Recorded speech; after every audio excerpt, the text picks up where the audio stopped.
Grandpa, every evening you sit there staring into the fire like you're lost somewhere far away. What are you thinking about? Oh, Emma, when you reach my age, you'll find the past never really disappears. It just sits quietly, waiting for you to remember it. Then tell me what you're remembering tonight. Please, Grandpa, one of your old stories. You really want to hear one of those dusty old tales, huh? Only if it's one of the good ones, the ones that sound like a movie. Then I'll take you back in time, to the days of the British era.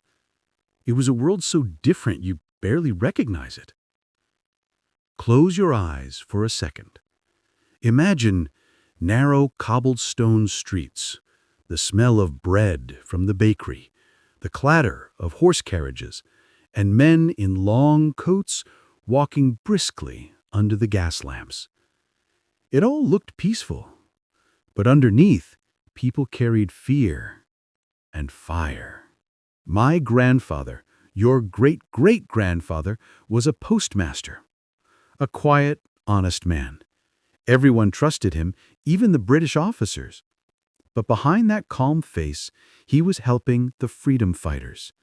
He passed secret letters, messages of hope and courage, hidden inside sacks of flour and loaves of bread. Wait, he was part of the resistance? In his own way, he didn't fight with weapons, he fought with trust. His courage was quiet but powerful. I was only a child, but I remember those days vividly. There was one night I'll never forget. The air was freezing, and the moon hung low. We heard boots outside, British soldiers. They knocked on the door hard enough to shake the walls. My mother turned pale. She whispered, "Stay still, don't make a sound," and hid me behind the curtain. The soldiers barged in. Their leader demanded to know where my grandfather was hiding the letters. My heart pounded so loud I thought it would give us away. When they found him, he stood straight and said calmly, "I deliver letters, sir. The words inside aren't mine to read." They didn't believe him. They searched every room, pulled down shelves, opened cupboards, even tore apart the bed. My mother's hands were shaking, but she said nothing. And somehow they found nothing. Why? Where were the letters? Hidden inside the hollow leg of our dining table. No one ever thought to look there. When the soldiers left, my mother sat down on the floor and cried. My grandfather put a hand on her shoulder and said, "Courage is our only weapon." I didn't understand then, but I do now. That's amazing. A year later, he was betrayed. Someone told the British about him. They took him away for questioning. For days, we didn't know if he'd return. And when he finally did, he looked thinner, weaker, but his eyes, they still carried fire. He told me, "Never let fear decide who you are." Those words guided me my whole life. Years passed. The struggle grew stronger. Whispers turned into voices. Voices turned into marches. People carried flags, sang songs of hope. I remember standing by the river with my mother, watching crowds fill the streets, chanting for freedom. The British soldiers watched, but no one ran away this time. And then one day, it was over.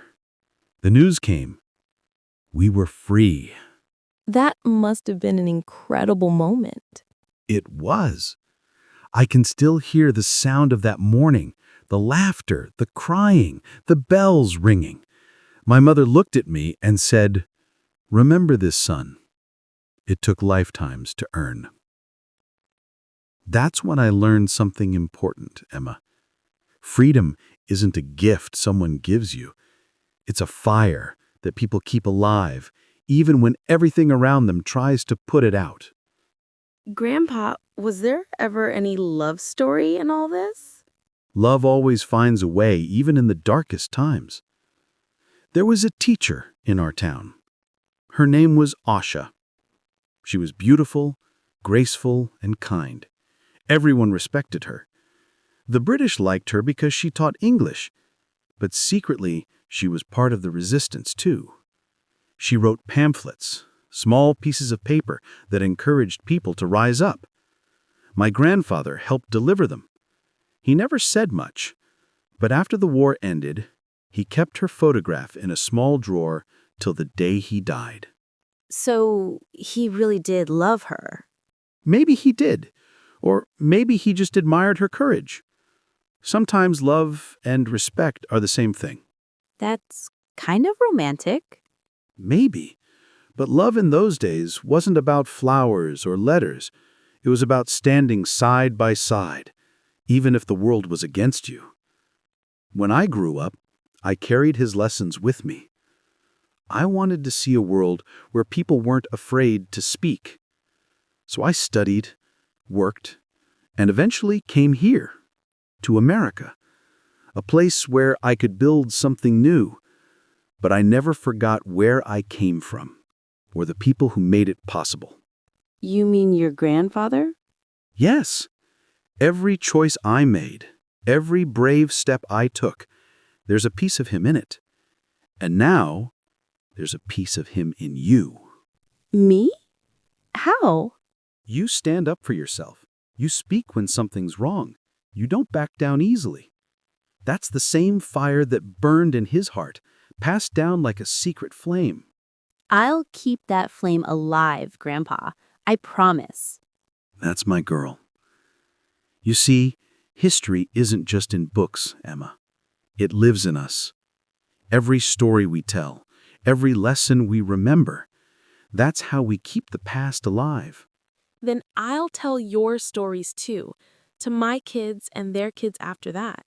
And that's how history survives. Not through monuments or medals, but through memory and love.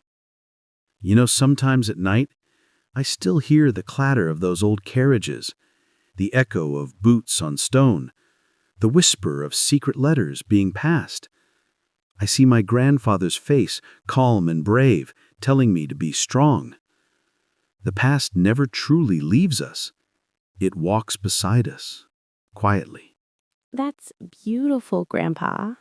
Life always is, when you look at it through the eyes of memory. He leans back, closes his eyes. The firelight dances across his face. Emma glances at the mantel, at an old sepia photograph of a young man in uniform beside a flag blowing in the wind.